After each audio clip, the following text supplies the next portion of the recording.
Bismillahirrahmanirrahim. Assalamualaikum warahmatullahi wabarakatuh. Alhamdulillahi rabbil alamin. Wassalatu wassalamu ala ashrafil anbiya'i wal mursalin. Wa ala alihi wa ashabihi ajma'in. Amma ba'du ikhwani wa akhwati fillah. Rahimani wa rahimakumullah. InsyaAllah ta'ala pada kesempatan kali ini kita akan kembali membahas buku 130 ide mendidik anak ya. Kita masih membahas ide seputar ibadah.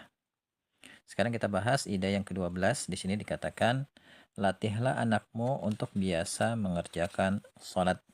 Ya, kemudian penulis membawakan dalil hadis ya. Rasulullah Shallallahu Alaihi Wasallam bersabda, "Muru auladakum bis sholati lisab'in." Ya, perintahkanlah anak-anak kalian untuk mengerjakan sholat saat usia mereka itu 7 tahun.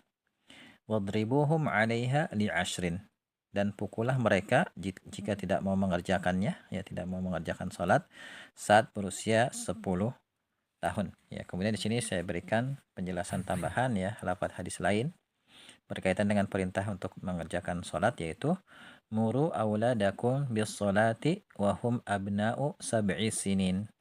Perintahkanlah anak-anak kalian untuk mengerjakan salat apabila sudah mencapai umur 7 tahun. Kemudian wadribuhum 'alaiha wa hum abna'u 'ashrin.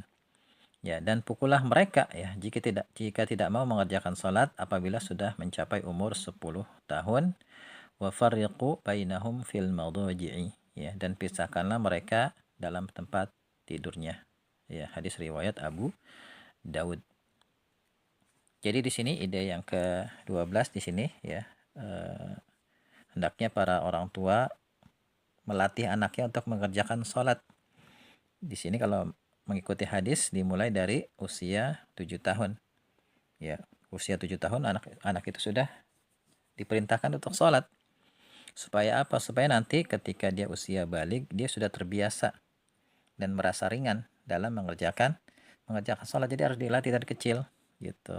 Dan ketika dari kecil sudah dilatih 7 tahun, pas 10 tahun ini ya masih misalnya melalaikan sholat, malas-malasan, boleh lebih keras diperintahnya. Bahkan di sini boleh dipukul ya, tentu pukulan yang tidak menyakiti.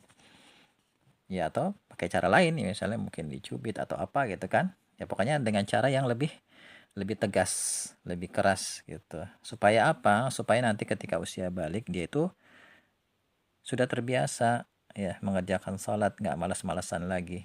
Apalagi kalau misalnya dari kecil kita sudah tanamkan kepada mereka ya tentang manfaat-manfaat yang bisa kita dapat dari sholat.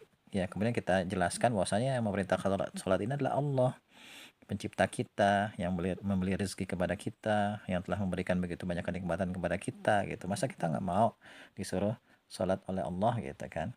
Ya, jelasin dari kecil ya tentang siapa yang menyuruh sholat, apa manfaat yang kita dapat, baik manfaat yang berkaitan dengan agama maupun dunia. Kita jelaskan dari kecil tuh supaya dari kecil dia sudah terbiasa sholat dan semangat untuk mengerjakan sholat gitu. Jangan sampai ya ketika usia balik dia masih males-malesan. Ya kadang ada sebagian orang ya, sebagian anak karena mungkin dari kecil nggak dibiasakan sama orang tuanya untuk mengerjakan sholat, akhirnya sampai besar melalaikan sholat, males-maleskan. Bahkan kalau kita perhatikan sekarang banyak ya orang-orang yang dewasa itu bermudah-mudahan dalam meninggalkan sholat. Padahal sholat ini adalah wajib, rukun Islam. Ya, dan pembeda antara orang muslim dengan orang kafir gitu. Jadi jangan sampai nih anak kita menjadi generasi yang melalaikan sholat. Bahkan mestinya sebaliknya. Anak kita adalah anak-anak yang semangat dalam mengerjakan sholat. Karena sholat ini adalah tiang agama. Ya, nah itu ya. Jadi ide yang ke-13 ini berkaitan dengan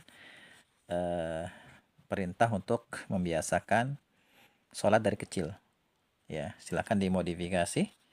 Ya, semoga bermanfaat. Wallahu a'lam bishawab. Subhanakallahumma wa bihamdika asyhadu an la ilaha illa anta astaghfiruka wa atubu ilaik. Assalamualaikum warahmatullahi wabarakatuh.